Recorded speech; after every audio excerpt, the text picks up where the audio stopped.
Hey guys, yesterday was, you see that? Yesterday was National Authors Day. You know, authors who write books. I was going to do a video on that, just got tied up.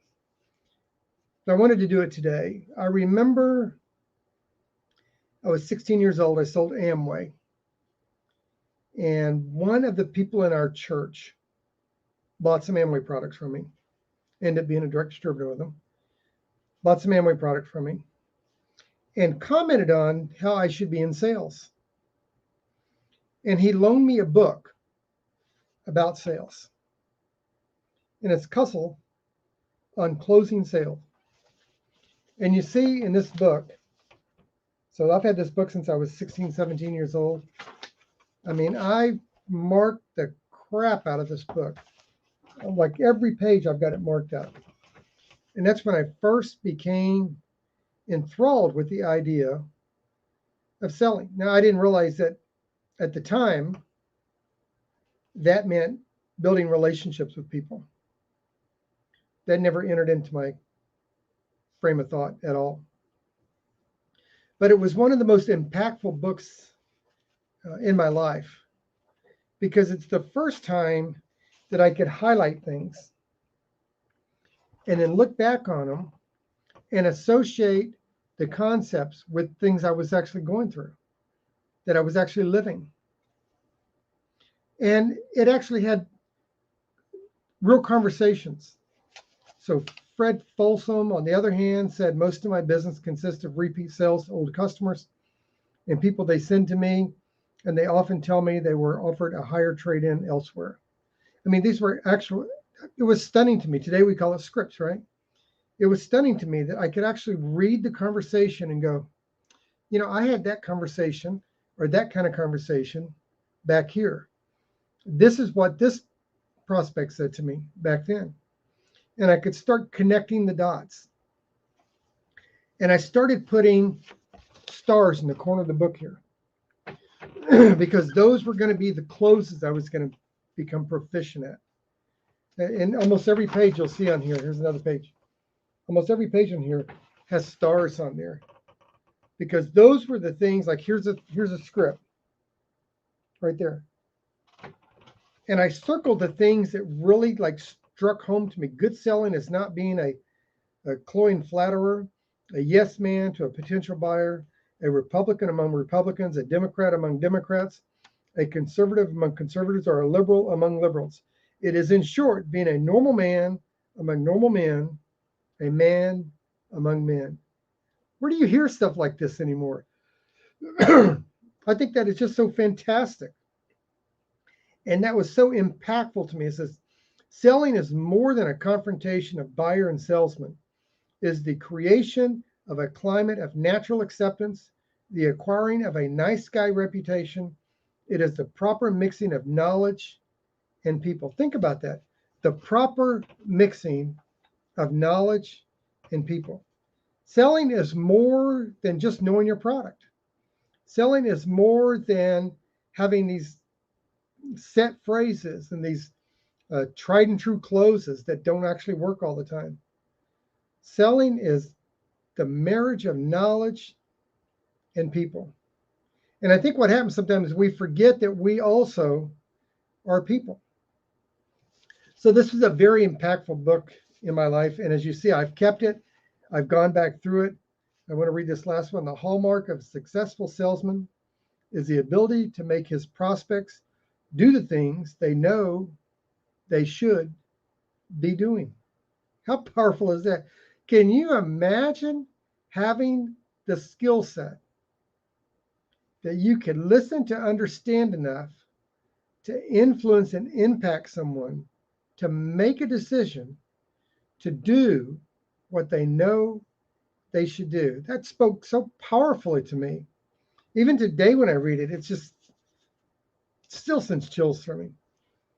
And I don't even remember the name of the guy that gave me the book, that loaned me the book. I guess I never gave it back to him.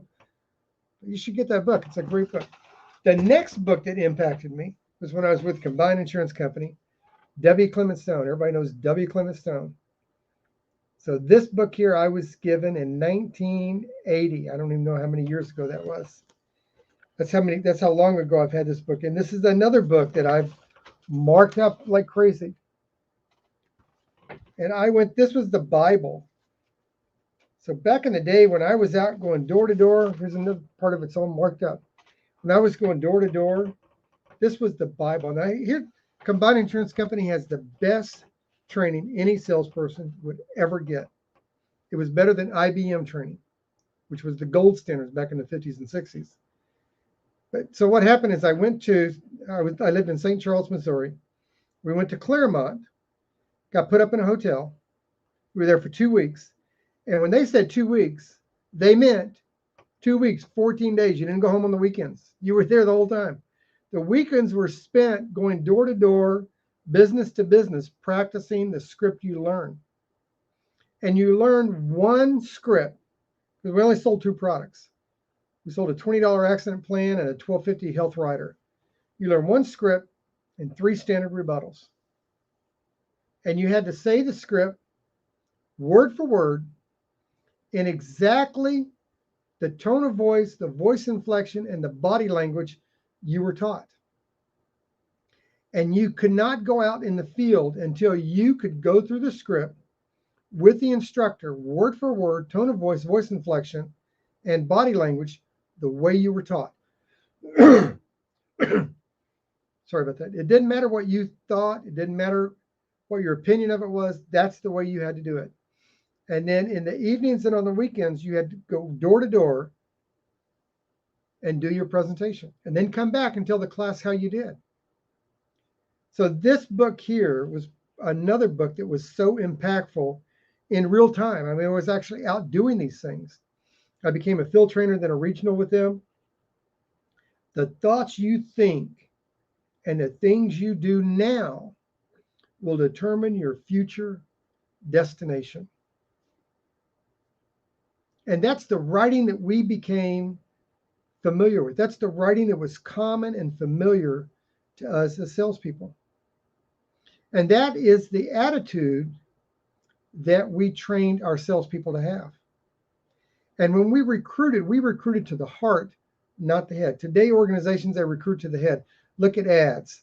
They're always recruiting to the head. They're always recruiting logic. We recruited to the heart. We recruited you to the culture of the organization. And this book taught you how to win over, look at that bottom one there, how to win over yourself. How to win over yourself. Because the hardest prospect you ever ran into was you. Nobody who ever came to work at Combined Insurance Company ever thought, when they did their first few presentations, ever thought, will this prospect buy this? Will this prospect pay for this? Can this prospect afford this? Nobody ever thought that. I don't care what they told you. That's not what they thought. Here's what they thought. Can I do this? Will I succeed at this? Will I make any money at this?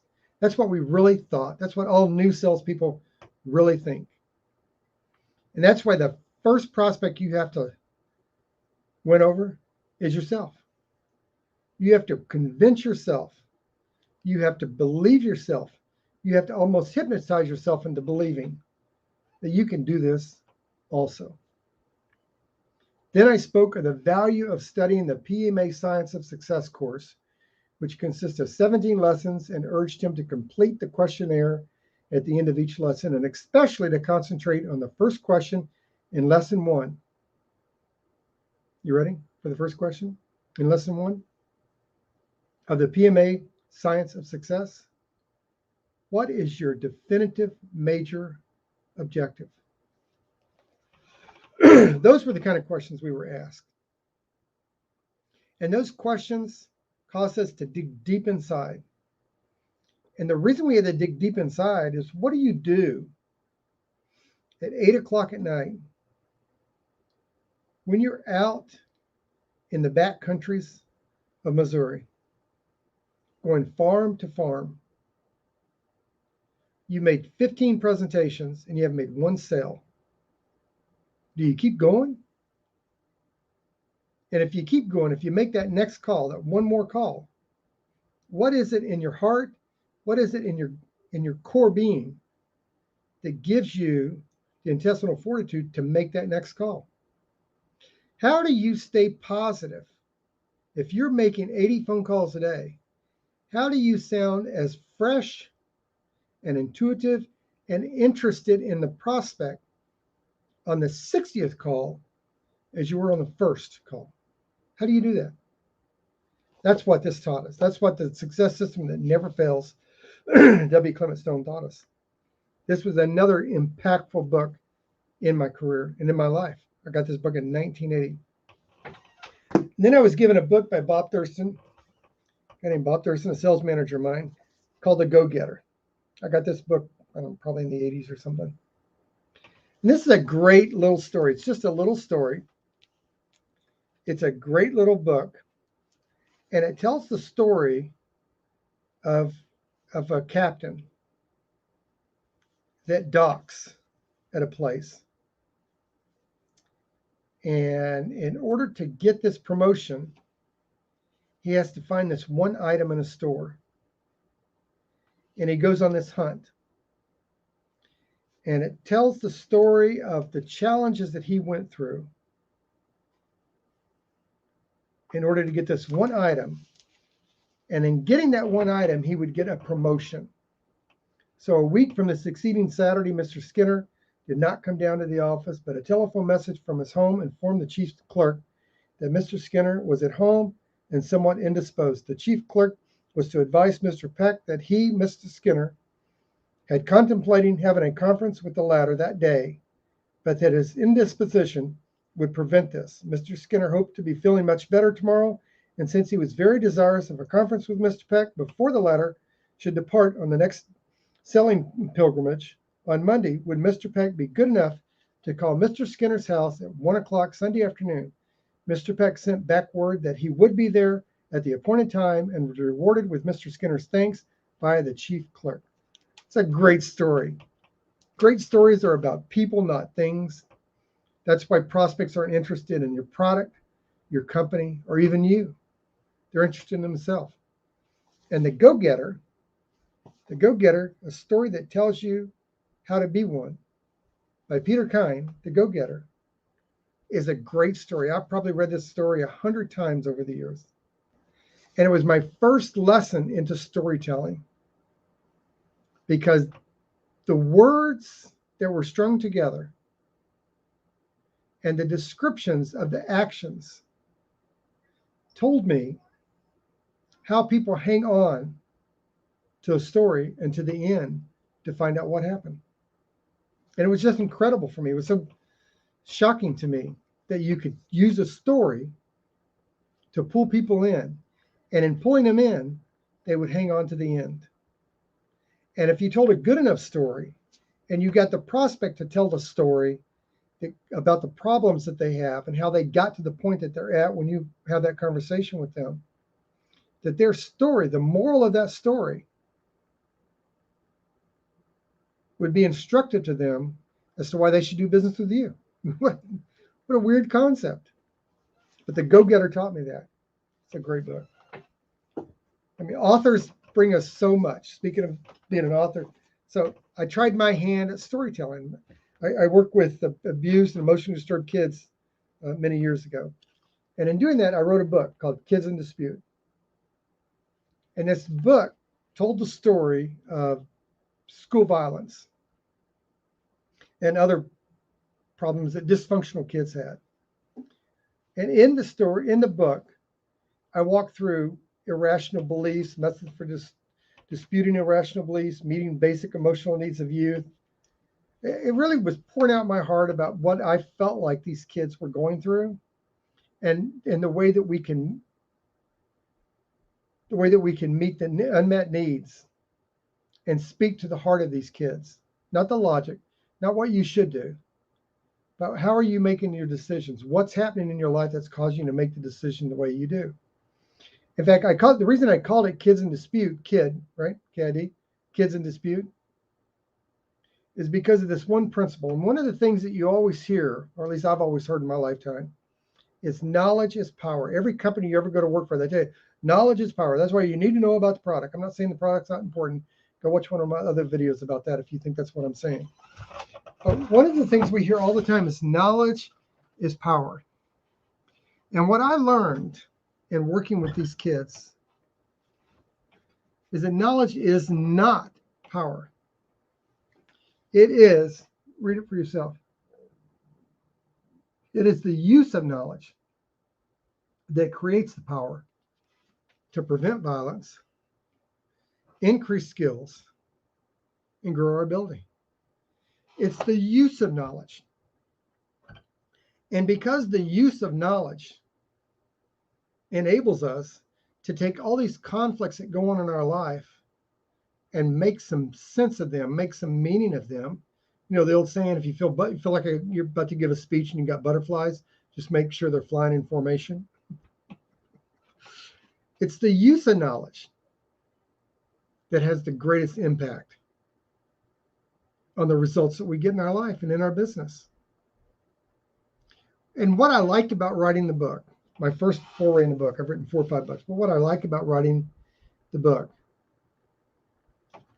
is I learned more from the challenges and the way the challenges the kids went through and the way they responded to those challenges than I did judging the behavior they exhibited. I remember one time sitting in an IEP, individual education program, at a private school with one of my clients.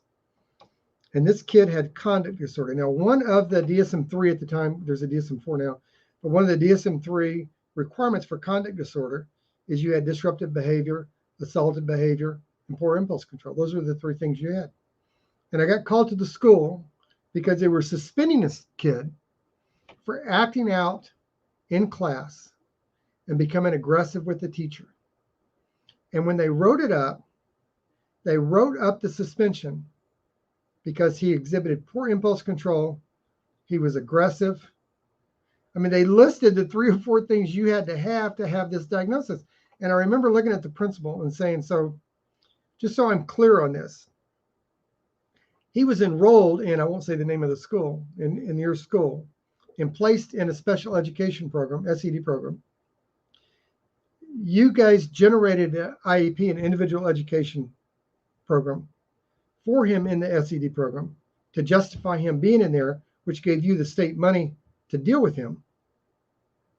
And in that IEP, you list these 3 behaviors. And you're now suspending him for exhibiting the behaviors that that were required for you to justify having him in your school. So you're punishing him for having the very behaviors that qualified him for being in the class. Is that what I understand? And the principal looked at the social worker and they said, Lloyd, we never thought about that. And they didn't suspend him. It's the use of knowledge that creates power. And we do that every day in our life. We do that every day in our business. When we look at where we're at in our business today, I mean, think about it. This is the end of 2021. We're coming up on 2022. We're in an election year this year, right? We're going to be in another one next year. So many things are going to continue to change. What plans do we have in place from this year, from our experience from this year, that are instructive to us so that 2022 can be a better year? You see how the use of knowledge will create the power for us to have a better year next year? So I want to throw out my regards to authors. I think Peter Klein was a great influence to go get his book. That's a great book. I don't even know if you can find this book anymore. Cassell. See if you can find this book anymore. I know you might be able to find Kids in Disputes, my book, but my latest book is a Sales Hero's Guide for Handling Objections. In here, you got 248 insurance rebuttals that close sales. These are actually rebuttals that I used over the years in the field. And I wrote this book because there's only 4 basic objections salespeople ever get. I don't care what industry you're in, there's only 4 basic objections. No money, no need, no hurry, no confidence. No money, no need, no hurry, and no confidence. The same reason people don't buy from you are also the same reasons they do buy from you. So if you know what categories, those are the 4 categories, if you know what categories the objection comes into, you can actually start including that objection in your presentation and reduce or eliminate the chance of those objections coming up again. So I wrote the book so that you didn't have to think about, and that's the hardest part about answering an objection, right? Is thinking of the next thing to say. The problem with thinking about what to say is we're not listening to understand. We're thinking of what to say. So when we learn these rebuttals, when we learn them as an integrated part of our sales personality, we no longer have to think about what to say. And that's the great thing about having the life experiences that we do. When you go through, the book here, and you go through these objections, so there they are, the actual objections right there, then the rebuttal word for word. They're in 17 categories. When you go through these, 248 rebuttals, 17 unique categories, 7 simple closes, 17 dynamic rebuttal questions. When you go through those over and over and over and make them an integrated part of your personality, and just pick the ones that suit your selling style. And when you're having conversations with prospects, you don't have to think of what to say. You can use the stories in the book to tell stories to your prospects, and their answers will be the stories of what's going on with them. The first book I ever got on sales, what did I tell you when I started this video today? I love the stories, the scripts that were in there. Stories tell us everything. What are the stories of your business? What are the stories of your life this past year? Better yet, what's your story for next year? Here's your homework assignment before I do my next video. Write out your story for next year. Write out the first quarter, where you're going to be at the end of the first quarter. Write out the second quarter and the third quarter. Don't write out the fourth quarter, because as you start writing out your second quarter, you're going to take the experience of the first quarter and adjust your second one, right? And then you're going to take the experience of the second quarter and you're going to adjust the third quarter. And then your fourth quarter will be a brand new story. So I'd like to know what your story is. Type below here and tell me what book was most impactful on your business and what book was most impactful in your personal life. If you're looking at this on YouTube, click on the subscribe button so you get notified every time I put a video out. Hit that little alarm button so you know every time I put a video out there. If you're looking at this on the Sales Hero private page, type in the book. If you're on LinkedIn, type in the book that has impacted you the most in your business and your personal life. Remember, great stories are about people, not things. So tell me a story. And stories start off with a beginning, a middle, and an end. All right, it's your turn. Tell me the beginning.